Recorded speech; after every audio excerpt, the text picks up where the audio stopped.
This girl gave up her seat for an old man. A few minutes later, when she walked, everyone felt touched. An old man ended up occupying a seat that was not meant for him.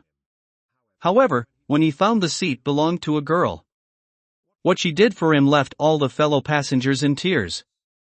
Given China's population, there aren't many seats in public transport.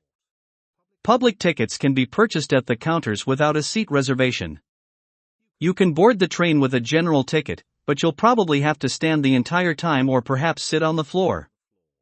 Despite these restrictions, regular tickets are preferred due to their cost and accessibility to the general public. There's rarely a quiet moment on the Guangzhou-Chengdu regular train. And that's precisely the location of this incident. An old man entered the train and sat down in an unoccupied seat.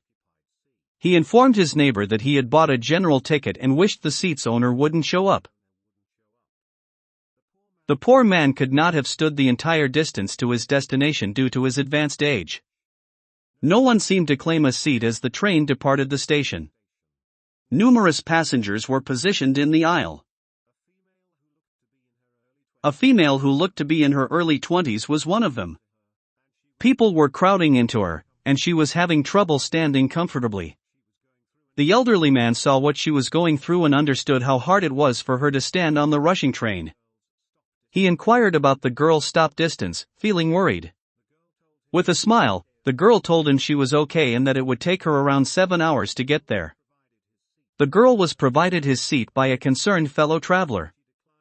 However, she declined and reassured them once more that everything was well. A ticket checker soon made his way into their compartment. The man noticed the girl was going to sit in the same seat as an old man who couldn't walk well. He offered to help her find a different seat, but she refused. Instead, she revealed that she couldn't walk without crutches and had chosen to stand so the old man could sit. Similarly, in New Jersey, an elderly woman named Nglancy couldn't take care of her house because of her age and health. The house fell into disrepair, and the city started charging her fines. And had no one to help her, and the fines got bigger each year. For the past 5 years, Adam and Kristen Polimas have resided next door to Anne. The pair offered to assist and because they were worried about her, but each time, she refused. In the end, the pair chose to handle things independently. They contacted all of their friends to ask for assistance with Anne's house during the summer. They began priming, cleaning, painting, and landscaping the whole estate.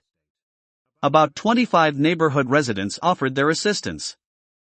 They got together at Anne's house every weekend and spent the entire day gradually repairing it. The old woman warmed up to them gradually. While they worked, she made fresh carrot cakes and provided orange juice. By summer's end, Anne's house was completely changed. The garden was in full flower once more. Naturally, the elderly lady had now gained new friends. The cost of the renovations had been between $10,000 and $15,000. However, Anne was refused even a single dime by these generous volunteers. She no longer felt alone, and her life was a little easier. There are a great deal of further examples in the world that restore our trust in people. Like Scott Dunn's story, for instance. A few days before he graduated in 2016, Scott Dunn was engaged in an automobile accident. The poor man was unconscious in the hospital on May 22.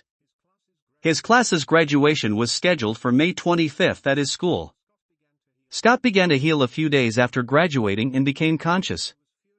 He was furious because he realized he had missed a significant day in his life. He asked his mother, "What day is it?" As his first question, "Did I fail to receive my diploma?"